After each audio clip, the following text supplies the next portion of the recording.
কক্সবাজারে টানা ভারী বর্ষণে ৩টি পাহাড় ধসে নারী শিশুসহ ৯ জন নিহত হয়েছে। নিহতদের মধ্যে ৮ জন রোহিঙ্গা। উখিয়ার জামতলী, বালুখালী ও ৭ নম্বর রোহিঙ্গা ক্যাম্পে পাহাড় ধস ও পাহাড়ি ঢলে এসব প্রাণহানির ঘটনা ঘটে। এছাড়া কক্সবাজার শহরের সাত্তারঘোনা এলাকায় পাহাড় ধসে আলী আকবর নামে একজন নিহত হন। স্থানীয়রা আহতদের উদ্ধার করে হাসপাতালে পাঠান। আবহাওয়া অধিদপ্তর জানিয়েছে, বঙ্গোপসাগর অবস্থানরত সুস্পষ্ট লঘুচাপ ও সক্রিয় মৌসুমী বায়ুর প্রভাবে কক্সবাজারে ভারী বৃষ্টিপাত হচ্ছে। এ পরিস্থিতি আরও অন্তত 2 দিন অব্যাহত থাকতে পারে বলে সতর্ক করেছে কর্তৃপক্ষ। পাহাড়ি এলাকায় বসবাসকারীদের সর্বোচ্চ সতর্ক থাকার আহ্বান জানানো হয়েছে। বঙ্গোপসাগরে সৃষ্ট লঘুচাপের প্রভাবে চট্টগ্রাম, কক্সবাজার, মোংলা ও পায়রা এই 4 সমুদ্র বন্দরকে 3 নম্বর স্থানীয় সতর্ক সংকেত দেখিয়ে যেতে বলা হয়েছে। উত্তর বঙ্গোপসাগরে বায়ুচাপের তারতম্যের কারণে সাগর উত্তাল থাকায় সকল মাছ ধরার নৌকা ও ট্রলারকে উপকূলের কাছাকাছি সাবধানে চলাচল করতে বলা হয়েছে।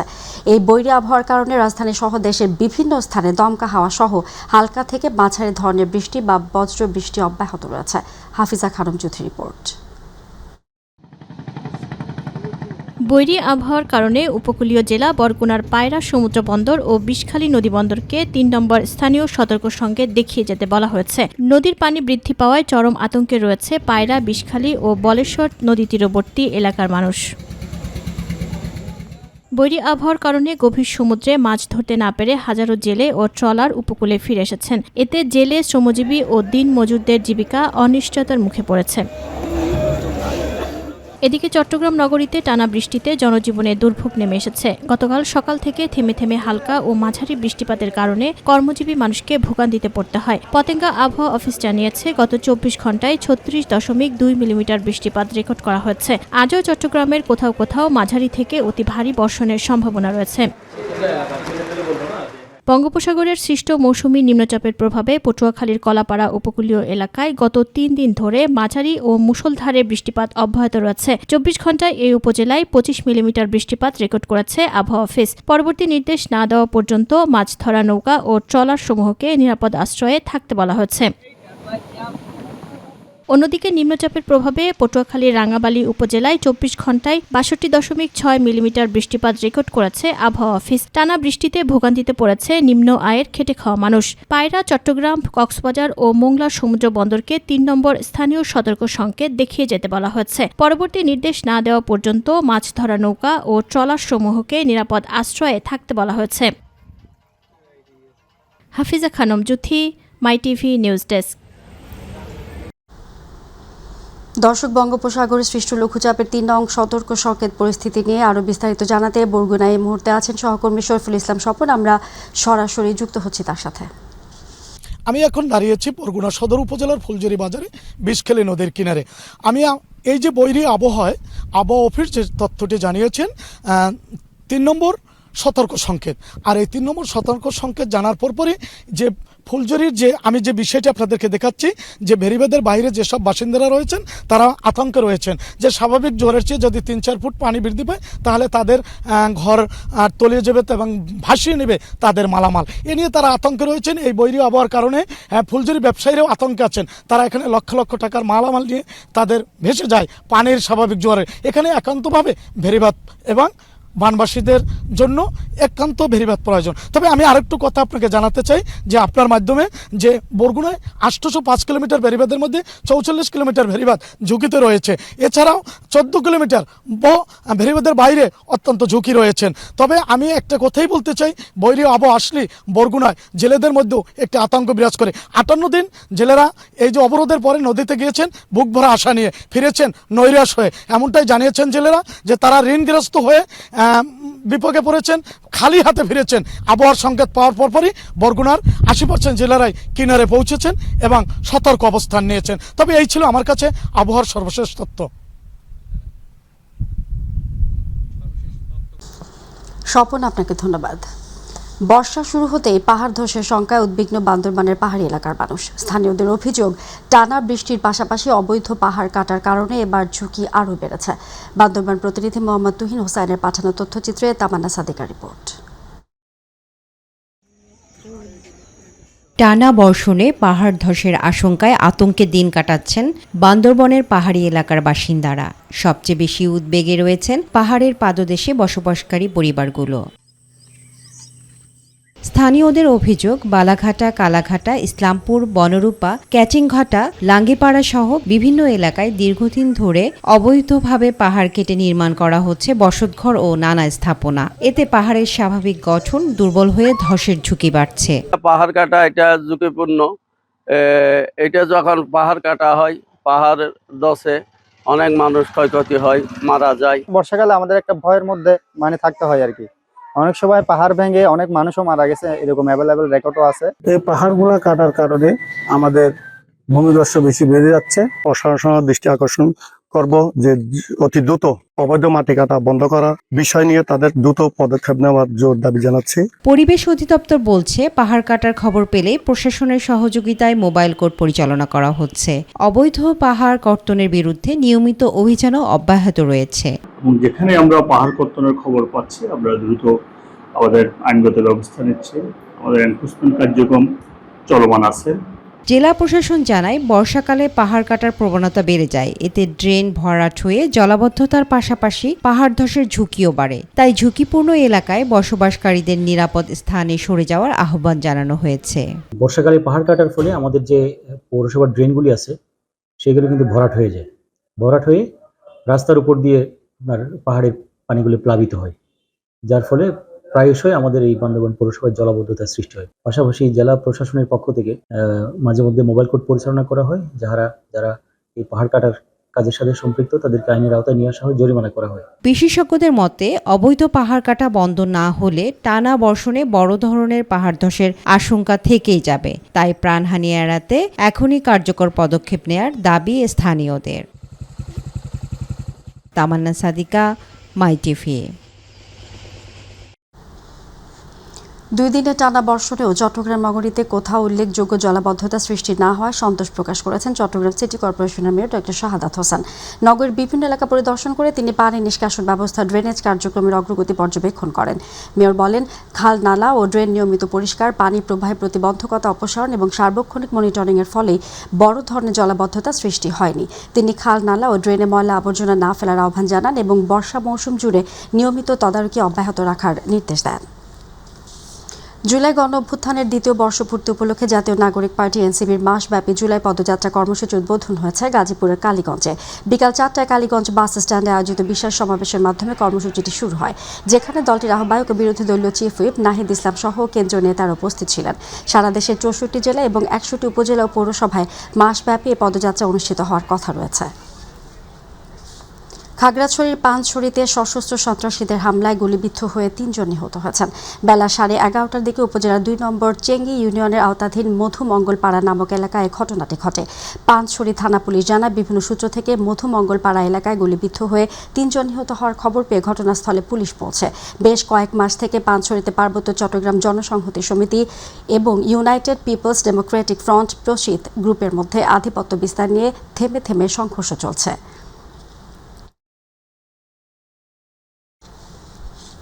কিশোরগঞ্জের পাকুন্দিয়ার যাত্রীবাহী বাস ও পিকআপের মুখোমুখি সংঘর্ষে 3 জন নিহত হয়েছেন। বিকেলে কিশোরগঞ্জ পাকুন্দিয়া সড়কে পাকুন্দিয়া উপজেলার সুখিয়া বাজারে দুর্ঘটনাটি ঘটে। পুলিশ জানায়, ঢাকা থেকে কিশোরগঞ্জগামী যাত্রীবাহী বাসের সঙ্গে ও বিপরীত দিক থেকে আসা গরু বোঝাই একটি পিকআপের মুখোমুখি সংঘর্ষ হয়। এ সময় পিকআপের চালক সহ ঘটনাস্থলে 3 জন নিহত হন। আহত হন আরও 2 জন। এছাড়া পিকআপে থাকা 6টি গরু মারা যায়। খবর পেয়ে পুলিশ ও পাকুন্দিয়া ফায়ার সার্ভিসের লোকজন ঘটনাস্থলে পৌঁছে হতাহতদের উদ্ধার করে। নিহত 3 জনের মরদেহ পুলিশের কাছে হস্তান্তর করা হয়। আমরা দ্রুত দুর্ঘটনাস্থলে পৌঁছাই, এসে দেখি অনন্যা ক্লাসিক আরেকটি পিকআপ মুখোমুখি সংঘর্ষ। 3 জনেই স্টার্টিংয়ে মারা যায়, 2 জন আহত, তাকে হাসপাতালে স্থানান্তর করা হয়। ঢাকা সিলেট মহাসড়কের ব্রাহ্মণবাড়িয়ার আশুগঞ্জ গোল চত্বরে কাভার ভ্যানের ধাক্কায় মোটরসাইকেল আরোহী এক নারী নিহত হয়েছেন। স্বামীর সঙ্গে মোটরসাইকেলে করে চিকিৎসকের পরামর্শ নিতে ভৈরব যাওয়ার পথে দুর্ঘটনাটি ঘটে। পুলিশ ও প্রত্যক্ষদর্শীরা জানায়, আশুগঞ্জ গোল চত্বরে পৌঁছালে পেছন থেকে আসা একটি কাভার ভ্যান মোটরসাইকেলটিকে ধাক্কা দেয়। খবর পেয়ে খাটিহাতা হাইওয়ে পুলিশ মরদেহ উদ্ধার করে কাভার ভ্যান জব্দ এবং চালককে আটক করে। এ ঘটনায় আইনগত ব্যবস্থা প্রক্রিয়াধীন রয়েছে।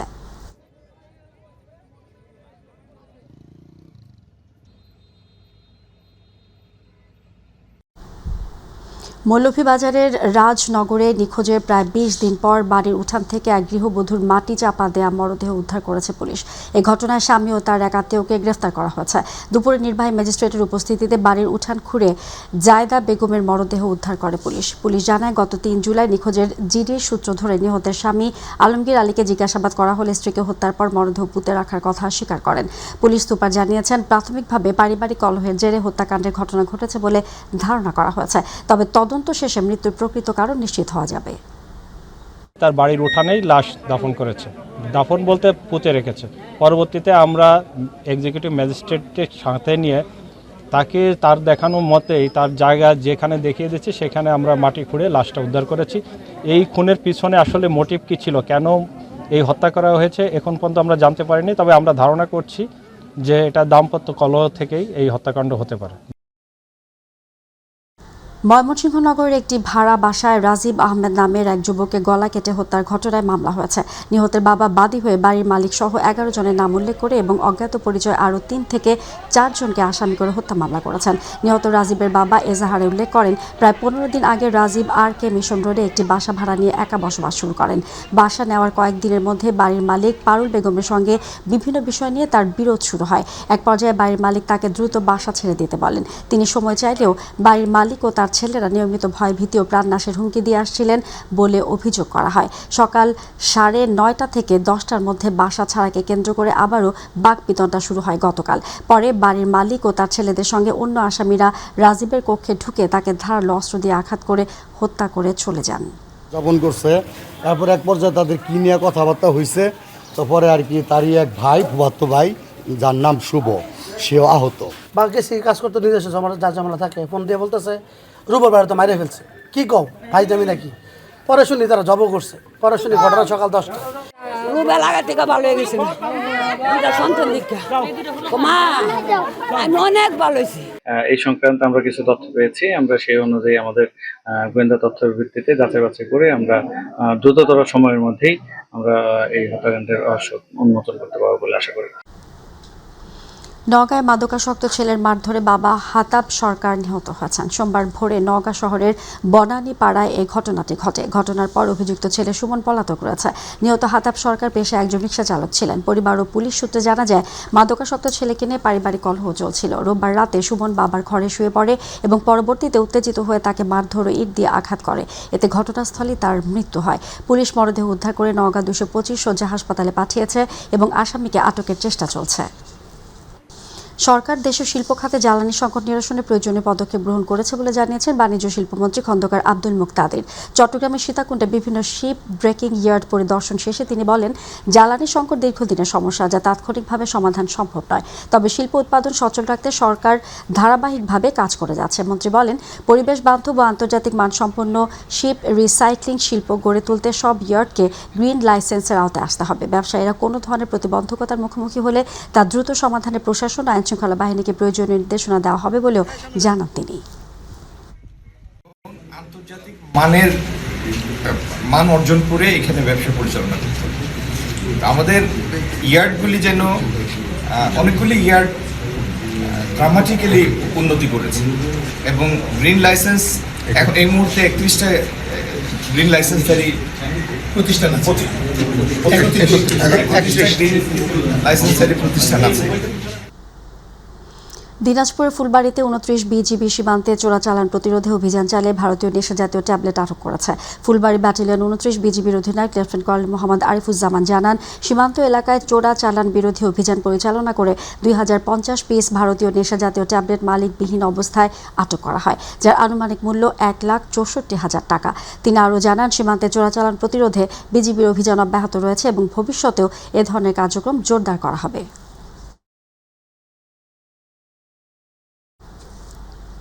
মুন্সিগঞ্জ সদর উপজেলার নগর কসবা এলাকায় জাতীয় ভোক্তা অধিকার সংরক্ষণ অধিদপ্তর অভিযানে মেয়াদোত্তীর্ণ ওষুধ বিক্রির জন্য প্রদর্শন ও সংরক্ষণের দায়ে 2টি ফার্মেসিকে মোট 20,000 টাকা জরিমানা করা হয়েছে। দুপুর 12:30 থেকে দুপুর 2টা পর্যন্ত জাতীয় ভোক্তা অধিকার সংরক্ষণ অধিদপ্তর মুন্সিগঞ্জ জেলা কার্যালয়ের উদ্যোগে এ মনিটরিং অভিযান পরিচালিত হয়।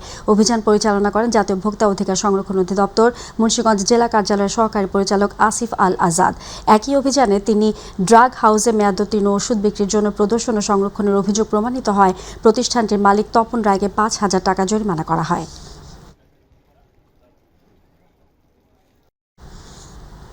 টাঙ্গাইলের নাগরপুরে যমুনার তীব্র ভাঙনে বাড়িঘর, মসজিদ সহ বিভিন্ন স্থাপনা নদীগর্ভে বিলীন হয়েছে। ভাঙন আতঙ্কে রয়েছে যমুনা পাড়ের 5 উপজেলার মানুষ। ক্ষতিগ্রস্তদের অভিযোগ, নিম্নমানের কাজের কারণে বারবার ভাঙন দেখা দিচ্ছে। দর্শক বিস্তারিত জানাচ্ছেন প্রতিনিধি মোহাম্মদ আনিসুর রহমান খানের তথ্য ভিডিও চিত্রে ডেস্ক রিপোর্ট। গত মঙ্গলবার থেকে টাঙ্গাইলের নাগরপুরে যমুনার ভাঙন শুরু হয়েছে। বাড়িঘর, মসজিদ, অন্যান্য স্থাপনা এমনকি নগদ টাকা নদীর গর্ভে বিলীন হয়ে যাচ্ছে। এতে নিঃস্ব হয়ে অনেকেই খোলা আকাশের নিচে বসবাস করছেন। কোনো সহযোগিতা না পাওয়ায় অনাহারে দিন পার করছেন অনেকেই। পানি উন্নয়ন বোর্ডের নিম্নমানের কাজ ও তাদের গাফলতিতে এই ভাঙন শুরু হয়েছে। এছাড়াও প্রশাসনের পক্ষ থেকে এখনও ক্ষতিগ্রস্তদের কোনো সহযোগিতা করা হয়নি। এতে মানবেতর জীবনযাপন করছেন অনেকেই, এমন অভিযোগ স্থানীয়দের। ভাঙন ক্ষতিগ্রস্ত মানুষদের দাবি, কোনো খাবার ও সহযোগিতা তারা চায় না। তারা চায় শুধু নদী ভাঙন প্রতিরোধে স্থানীয় গাইড বেড়িবাঁধ। আমার কিচ্ছু না, আমার নদী ভাঙ্গা মানুষ, আমরা 4-5 ভাঙ্গা দিয়ে আমরা অপরাধ, এখন আমরা বেরিবান চাই, আর কিচ্ছু চাই না। বিগত এক সপ্তাহে এখানে প্রায় 25 থেকে 30টা বাড়ি মুহূর্তের মধ্যে আসলে নদীর গর্ভে বিলীন হয়ে যায়। আমাদের একটাই আকুল আবেদন, এই যে অনেকে বলে রিলিফ কার্ড, এটা কোনো কিছুর প্রয়োজন নাই, শুধু আমাদের চর অঞ্চলের মানুষের জন্য একটা স্থায়ী বেড়িবাঁধ। নিজের ঘর বাড়ি ভাড়ায় অনেক বিলীন হয়ে গেছে। আমরা সরকারের কাছে এই আবেদন যে আমরা এই নদী ভাঙ্গা স্থায়ী বেড়িবাঁধটা চাই। স্থানীয় মেম্বার বলেন, যমুনার ভাঙনে এক সপ্তাহে ঘরবাড়ি ও বিভিন্ন স্থাপনা নদীগর্ভে বিলীন হয়ে ব্যাপক ক্ষতি হয়েছে। কিন্তু ভাঙন কবলিত মানুষ খাদ্য নয়, স্থায়ী বেড়িবাঁধের দাবি জানিয়েছেন। মোটামুটি উফিয়ারে বস্তা ফেলালে হাতের হাত দাবা নিয়ে যায়, ঘরবাড়ি পেয়েছে দাবা নিয়ে যায়। মাল ছাওয়ানোর দরকার নাই, ওই যে এক বস্তা চাইলের কোনো দরকার নাই, খালি বেড়িবাঁধ আমার লোকজন সব বেড়িবাঁধ চায়। যমুনার বিভিন্ন এলাকায় ভাঙন রোধে অস্থায়ী জিও ব্যাগ ফেলার কাজ চলমান আছে বলে জানান স্থানীয় সংসদ সদস্য। নদীগুলো ভেঙে যাচ্ছে, সে ভাঙন রোধকল্পে অলরেডি আমাদের পানি সম্পদ মন্ত্রী শহীদুদ্দিন চৌধুরী অ্যানির মাধ্যমে আমরা কিছু জিও ব্যাগের মাধ্যমে স্বাভাবিকভাবে অস্থায়ীভাবে আমরা একটা অস্থায়ী জিও ব্যাগের মাধ্যমে আমরা বাঁধটাকে দিচ্ছি। নদীর পাড়ে স্থায়ী গাইড বাঁধ নির্মাণ করা হলে আশা আকাঙ্ক্ষার প্রাপ্তি হবে চরের বুকে বেঁচে থাকা সংগ্রামী মানুষগুলোর, এমনটাই প্রত্যাশা ভুক্তভোগী সহ সংশ্লিষ্ট সবার। সাদিয়া হক মৌ, মাই টিভি, নিউজ ডেস্ক। গাজীপুরের কালিয়াকৈরে একটি খাদ্য উৎপাদনকারী কারখানায় চরম অস্বাস্থ্যকর ও নোংরা পরিবেশে লাড্ডু সহ বিভিন্ন মিষ্টি জাতীয় খাবার তৈরির অভিযোগ উঠেছে। অনুমোদনহীন ও ক্ষতিকর উৎপাদন ব্যবহার করে তৈরি এসব খাবার দেদার্সে সরবরাহ করা হচ্ছে বাজারে, যা জনস্বাস্থ্যের জন্য মারাত্মক হুমকি হয়ে দাঁড়িয়েছে। এ নিয়ে বিস্তারিত জানাচ্ছেন গাজীপুর প্রতিনিধি AKM শিশির। গাজীপুরের কালিয়াকৈর উপজেলার মৌচা কাইস মার্কেট এলাকায় অবস্থিত একটি কারখানা। বাহির থেকে বোঝার উপায় না থাকলেও ভেতরে চলছে চরম অনিয়ম। খাদ্য নিরাপত্তার তোয়াক্কা না করে সম্পূর্ণ নোংরা ও অপরিচ্ছন্ন পরিবেশে সেখানে তৈরি হচ্ছে লাড্ডু সহ বিভিন্ন ধরনের মিষ্টি জাতীয় খাবার। এসব খাদ্যপণ্য তৈরিতে ব্যবহার করা হচ্ছে অনুমোদনহীন মানবদেহের জন্য ক্ষতিকর নানা উপাদান। আকর্ষণীয় রং ও স্বাদ বাড়াতে মেশানো হচ্ছে নিম্নমানের কেমিক্যাল। আর এসব খাবারই প্রতিদিন দেদার্সে সরবরাহ করা হচ্ছে স্থানীয় বিভিন্ন বাজার ও দোকানে, যা প্রতিনিয়ত খাচ্ছেন সাধারণ মানুষ। মিষ্টি খাইছি, খাই আমার 2 দিন পেট খারাপ ছিল, টয়লেট করছি, বারবার টয়লেট আছে, মানে খুব জ্বালাপোড়া করছে পেটে। ফুটা খেলে পেট খারাপ হয়, আর বারবার খেলে পাতলা পায়খানা হয়, পেটে অনেক জ্বালাপোড়া করে। বেসন আর যে কেমিক্যাল বিভিন্ন মেদ দেয়, ওগুলা খায়। এটা তো আমি খাইলেও খারাপ, এটা আমার সন্তান খায় এটাও খারাপ, আপনার সন্তান খাবে এটাও খারাপ, যে কোনো পোলাপানে খাইলে এটা খারাপ। এটা কেমিক্যাল দিয়ে তৈরি করে, এটা বাদ হওয়া যায় ভালো। এলাকায় এইরকম একটা লাড্ডু যদি রং ভাবে কিছু বানায়, তো এটার ভিতরে তো মোটামুটি ধরনের চেকিং এ আসার দরকারই। অভিযোগের সত্যতা যাচাই করে দ্রুতই সেখানে ভ্রাম্যমাণ আদালত পরিচালনার পাশাপাশি জনস্বাস্থ্যের সুরক্ষায় কোনো ধরনের আপোষ করা হবে না বলে জানালেন উপজেলা নির্বাহী কর্মকর্তা।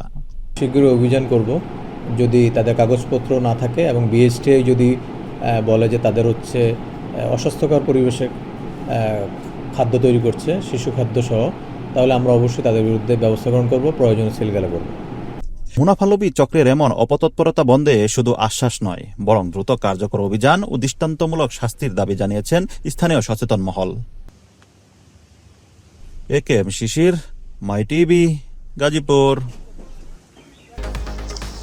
চট্টগ্রামে সরবরাহ বৃদ্ধি পাওয়ায় পাইকারি বাজারে ভোজ্য তেলের দাম কমতে শুরু করেছে। গত 2 সপ্তাহে প্রতি মণ পাম ও সয়াবিন তেলের দাম 80 থেকে 100 টাকা পর্যন্ত কমেছে। খাতুনগঞ্জের বাজার সূত্রে জানা যায়, পাম তেলের মণ প্রতি দাম 6,430 টাকা থেকে কমে 6,350 টাকা এবং সয়াবিন তেলের দাম 7,300 টাকা থেকে কমে 7,200 টাকা নেমে এসেছে। ব্যবসায়ীরা বলছেন, পর্যাপ্ত সরবরাহ ও তুলনামূলক কম চাহিদার কারণে দাম কমেছে। তবে ভোক্তারা বাজার তদারকি আরও জোরদারের দাবি জানিয়েছেন।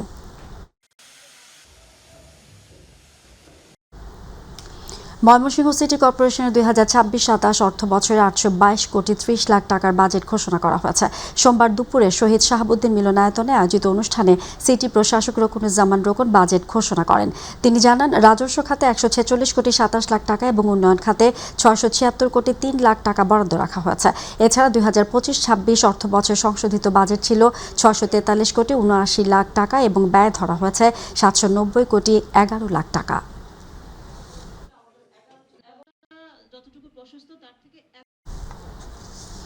সাতক্ষীরা যুব নেতৃত্বে ডিজিটাল নিরাপত্তা, লিঙ্গভিত্তিক সহিংসতা প্রতিরোধ, সুরক্ষা ও ন্যায় বিচার নিশ্চিতকরণে অ্যাডভোকেসি সভা অনুষ্ঠিত হয়েছে। সকালে সাতক্ষীরা সদর উপজেলা পরিষদের হলরুমে উন্নয়ন সংস্থা সিডার উদ্যোগে এবং অ্যাকশন এইড বাংলাদেশের সহযোগিতায় অ্যাকশন ফর ট্রান্সফরমেশন প্রকল্পের আওতায় সভা অনুষ্ঠিত হয়।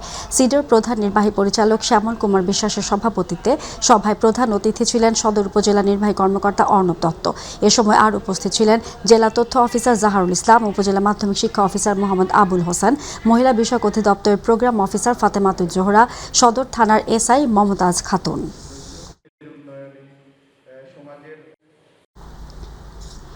কাপাসিয়ায় জাতীয় পল্লী উন্নয়ন দিবস উপলক্ষে বর্ণাঢ্য র্যালি, আলোচনা সভা অনুষ্ঠিত হয়েছে। অনুষ্ঠানে প্রধান অতিথির বক্তব্যে গাজীপুর 4 আসনের সংসদ সদস্য সালাউদ্দিন আইয়ুবী বলেন, পল্লী উন্নয়নের টাকা দুর্নীতির মাধ্যমে বিত্তবানদের পকেটে ঢুকেছে। পরে তিনি আরও বলেন, উন্নয়ন কার্যক্রমে স্বচ্ছতা নিশ্চিত করতে হবে। অনুষ্ঠানে উপজেলা প্রশাসন ও সংশ্লিষ্ট দপ্তর কর্মকর্তারা উপস্থিত ছিলেন। শেষে উপকারভোগীদের মাঝে 24 লাখ টাকার ঋণ বিতরণ করা হয়।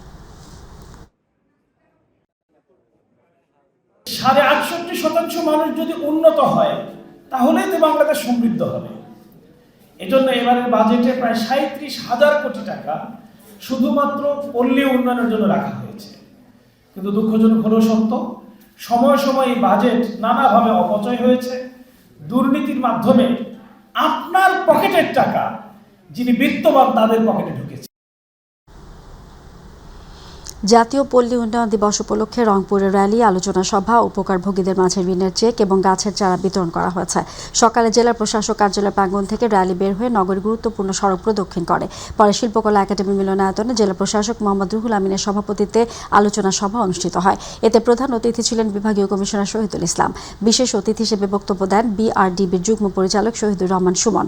সভায় দারিদ্র্য বিমোচন, টেকসই গ্রামীণ উন্নয়ন ও নারীর ক্ষমতায়নে বিআরডিবির কার্যক্রম তুলে ধরা হয়।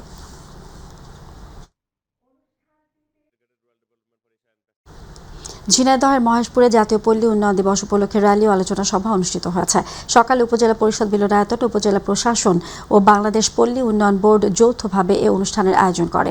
উপজেলা নির্বাহী কর্মকর্তা মোহাম্মদ সাজ্জাদ হোসেনের সভাপতিত্বে অনুষ্ঠানের প্রধান অতিথি ছিলেন ঝিনাইদহ 3 আসনের জাতীয় সংসদ সদস্য মোহাম্মদ মতিয়ার রহমান।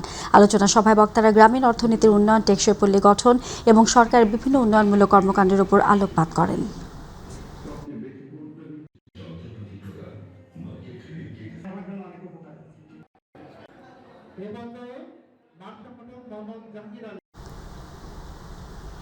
নওগাঁয় জাতীয় পল্লী উন্নয়ন দিবস পালন করা হয়েছে। উপলক্ষে সোমবার সকালে সদর উপজেলা পরিষদ চত্বর থেকে একটি র্যালি বের হয়ে প্রধান সড়ক প্রদক্ষিণ করে।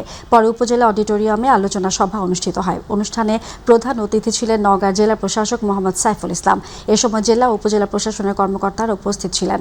পরে এক উদ্যোক্তাকে 1.5 লাখ টাকা এবং 9 জনকে মোট 3,90,000 টাকা ঋণ, গাছের চারা ও পুরস্কার বিতরণ করা হয়।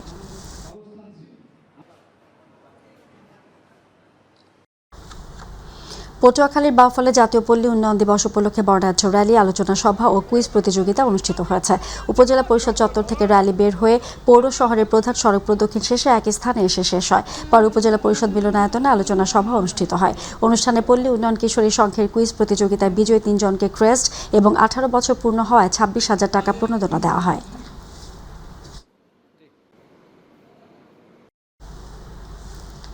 কুড়িগ্রামের নাগেশ্বরীতে নানা আয়োজনের মধ্য দিয়ে জাতীয় পল্লী উন্নয়ন দিবস 2026 উদযাপন করা হয়েছে।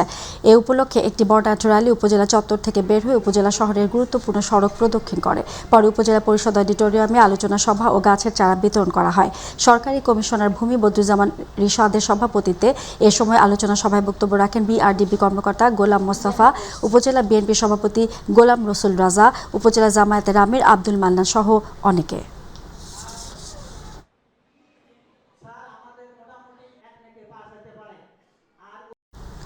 চুয়াডাঙ্গার দর্শনা আন্তর্জাতিক রেল স্টেশন থেকে যাত্রীবাহী ট্রেন চালু সহ ৫ দফা দাবিতে অবস্থান সমাবেশ করেছেন এলাকাবাসী। সোমবার সকাল 11টায় দর্শনা রেল সংগ্রাম পরিষদের আয়োজনে আন্তর্জাতিক রেল স্টেশন প্রাঙ্গণে সমাবেশ অনুষ্ঠিত হয়। বক্তারা বলেন, আন্তর্জাতিক স্টেশন হওয়া সত্ত্বেও দর্শনার যাত্রীরা কাঙ্ক্ষিত রেল সেবা থেকে বঞ্চিত হচ্ছেন। দাবিগুলোর মধ্যে রয়েছে ঢাকাগামী আন্তনগর ট্রেন চালু, কুষ্টিয়া ও ঈশ্বরদীগামী লোকাল ট্রেন পুনরায় চালু, চিত্রা ডাউন ট্রেনের দর্শনা হল্টে যাত্রা বিরতি, Darshana Khulna double rail line নির্মাণ এবং ওয়াটপিট প্রকল্পের কাজ দ্রুত সম্পন্ন করা। দাবি বাস্তবায়ন না হলে কঠোর কর্মসূচির হুঁশিয়ারি দেন বক্তারা।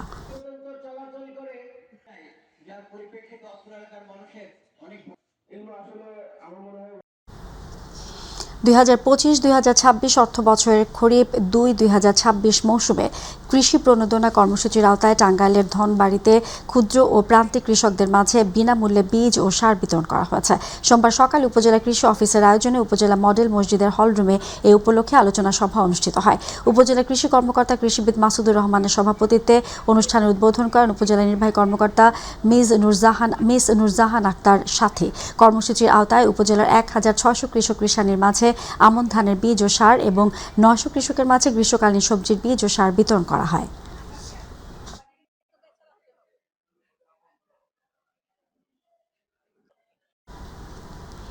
দিনাজপুর সদর আসনের সাংসদ সৈয়দ জাহাঙ্গীর আলম বলেছেন, দক্ষতা বৃদ্ধির জন্য সরকার কাজ করে যাচ্ছে এবং লোকজন শিক্ষিত মানুষ যেন বেকার না থাকে সেজন্য সরকার প্রতিজ্ঞাবদ্ধ।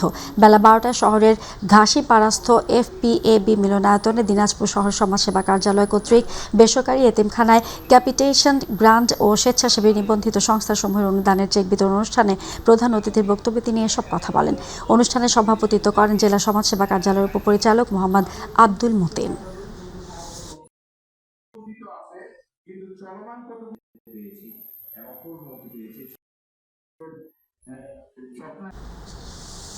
চাঁদপুরের মতবুত্তরে আনোয়ার মাঝি হত্যার ঘটনায় হয়রানিমূলক মামলা প্রত্যাহার ও শেখ সাদির নিঃশর্ত মুক্তির দাবিতে সংবাদ সম্মেলন ও প্রতিবাদ সভা করেছে এলাকাবাসী। আজ সকালে উপজেলার দক্ষিণ গাজীপুরে গ্রামের সর্বস্তরের জনগণের ব্যানার অনুষ্ঠিত সভায় বক্তব্য রাখেন উপজেলা যুবদলের সিনিয়র আহ্বায়ক ফয়সাল আহমেদ সোহেল, যুবদল নেতা মোমিনুল ইসলাম সরকার সহ আরও অনেকে। প্রতিবাদ সভায় বক্তারা অনতিবিলম্বে আনোয়ার মাঝি হত্যাকাণ্ডের সাথে জড়িতদের গ্রেফতার ও শেখ সাদির নিঃশর্ত মুক্তি ও নিরপেক্ষ তদন্তের মাধ্যমে দোষীদের বিরুদ্ধে আইনগত ব্যবস্থা গ্রহণে প্রশাসনের প্রতি অনুরোধ জানান।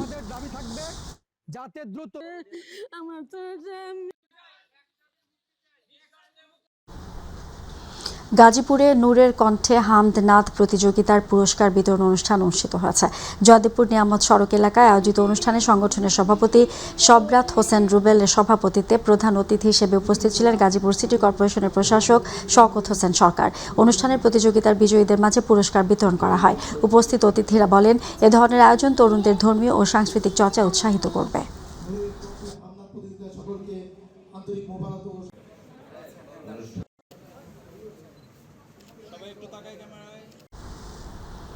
চট্টগ্রাম সিটি কর্পোরেশনের মেয়র শাহাদাত হোসেন বলেছেন, যুব সমাজকে মাদক, অপসংস্কৃতি ও অবক্ষ থেকে দূরে রাখতে খেলাধুলার বিকল্প নেই। তিনি বলেন, ক্রীড়া চর্চা তরুণদের মধ্যে শৃঙ্খলা, ঐক্যবদ্ধ ও নেতৃত্বের গুণাবলী গড়ে তোলে। চট্টগ্রাম নগরীর পাহাড়তলী শহীদ শাহজাহান মাঠে শহীদ জিয়া স্মৃতি গোল্ড কাপ ফুটবল টুর্নামেন্টের ফাইনাল ও পুরস্কার বিতরণী অনুষ্ঠানে প্রধান অতিথির বক্তব্যে তিনি এসব কথা বলেন। প্রতিদ্বন্দ্বিতাপূর্ণ ফাইনালে টাই ব্রেকারে শহীদ ওয়াসিম আকরাম একাদশকে হারিয়ে চ্যাম্পিয়ন হয় প্রবাসী কিংস চট্টগ্রাম। পরে চ্যাম্পিয়ন ও রানার্স আপ দলের হাতে ট্রফি তুলে দেওয়া হয়।